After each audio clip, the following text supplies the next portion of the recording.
Early morning on Thursday, September 3rd, 2009, 5 adolescents were arrested for underage drinking and alcohol possession. The police were responding to a complaint about a gathering of teenagers painting the train trestle in Sydney River, a suburb of the Cape Breton Regional Municipality in Nova Scotia.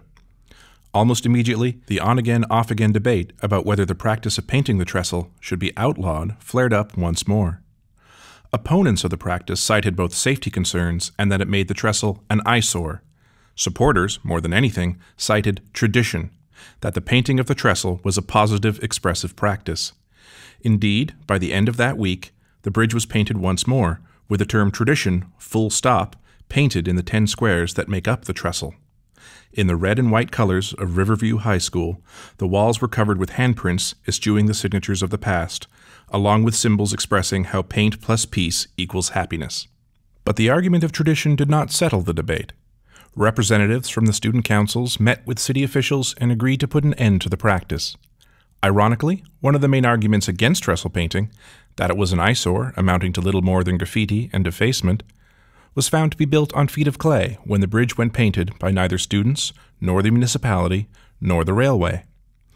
The distinction between decoration and graffiti may be diffuse and hard to articulate, yet the community seemed prepared to make one, and grew restless with the state of the bridge left fallow.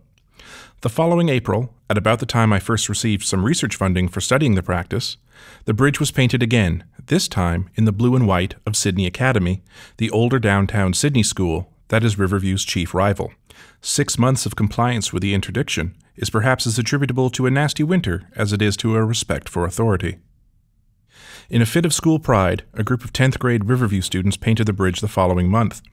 This revealed one of the further meanings of trestle painting.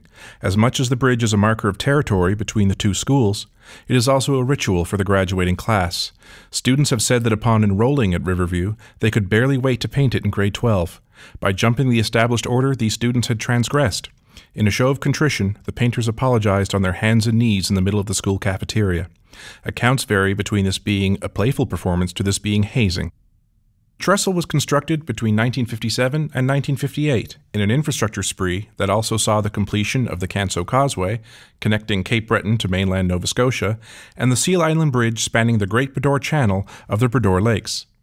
It was built with the realignment of Trunk 5, the main road between Sydney and North Sydney, and the construction of the new Sydney River Bridge. The old bridge had been a single lane which connected to King's Road, the main road to Sydney, via a steeply curving road that crossed the rail tracks at grade. Accidents, trains, and the one-way bridge made for intense congestion, which the newer bridge and elevated rail line aimed to alleviate. But planners were unprepared for the high demand placed upon the bridge. Traffic was bumper to bumper along the road despite no longer having to stop for trains.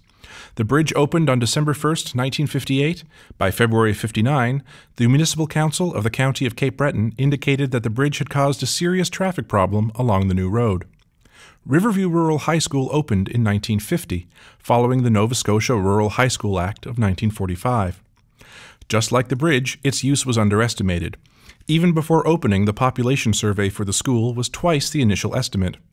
The cause of the confusion was not anticipating post-war growth of the suburb in Cape Breton, which had previously only experienced the intensely industrial and the intensely rural. I am dwelling on traffic patterns because the trestle, for all its utilitarian and unaesthetic design, forms a conspicuous part of the landscape for a broad swathe of people in the municipality. What one sees every day becomes a meaningful landmark, and one need not be a dyed-in-the-wool Turnerian to recognize the liminal aspects of the trestle. Irrespective of actual catchment area for the schools, or for the natural or political boundaries between communities, the Trestle Bridge marks the entry into Redmond country, hence its back-and-forth painting by Riverview and Sydney Academy. This legacy from an industrial past supersedes the river and the bridge. No different from many traditions, it derives this meaning by virtue of it having been imbued with it once, and the process simply continuing. On prom night 1981, Tom Davis snuck out and, using an orange spray paint his father had taken from the steel plant, sprayed Class of '81 onto the 10 squares of the trestle. He had practiced painting upside down in his basement, and he was happy to have paid the extra $1 for tuxedo rental insurance. It was, in his retrospect, simultaneously a personal legacy and a collective legacy for his graduating class. In his words, It was probably early June of the next year when the kids from class of '82 just wrote over the 1, made it into a 2. But that kind of started off the kids from Riverview saying we have to paint this bridge for prom. And then it became, well, we got to paint it for prom, and we got to paint it for Red Cup. Pretty much any excuse we could think of is a good excuse to go down and paint the bridge, paint the trestle. And the kids of Riverview took it upon themselves that that's their trestle.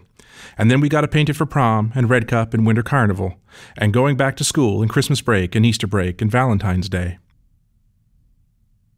In addition to the cycle of school life and matters more esoteric, the bridge has been used to promote causes. There is frequently a bridge for Remembrance Day and one promoting the Riverview team for the annual Run for the Cure breast cancer fundraiser. And in 2004, students painted it to protest a proposed quarry in Cox Heath. Over the years, the bridge has also been used for memorialization. Like roadside crosses, painting is used to mark a death that falls outside of the flow of expectations, principally road accidents. But unlike roadside crosses, which tend to mark the place of the accident, the bridge is understood as the appropriate public marker for grief because of its centrality to the cultural geography of adolescent Cape Breton. Most of the time, these painters are no longer high school students, but return to their painting ways. They will coordinate a memorial bridge paint, often wearing the same clothes and experiencing the same sense of event and performance as they would have in their painting years. There is also a shared understanding that a memorial bridge will go without repainting until an appropriate time has passed, usually about a month. To quote one of my interviews, "I witnessed them painting the bridge for that young fella that died on the motorcycle, Johnny Carabin, whose bridge you see here, and I remember sitting back, and when they had all finished, and they all kind of stepped back in line, and they all looked, and then they just bowed their heads, and I thought, wow, that's profound." Like many folklorists, I've been asked whether I support the practice I study. I've also been attacked in local papers for paying any attention to trestle painting at all, for essentially wasting taxpayers' money. Particularly from speaking with my students, many of whom come from the area and are former painters, I am drawn to this effort at expression in a post-industrial dying city as an ongoing example of the processes of folklore.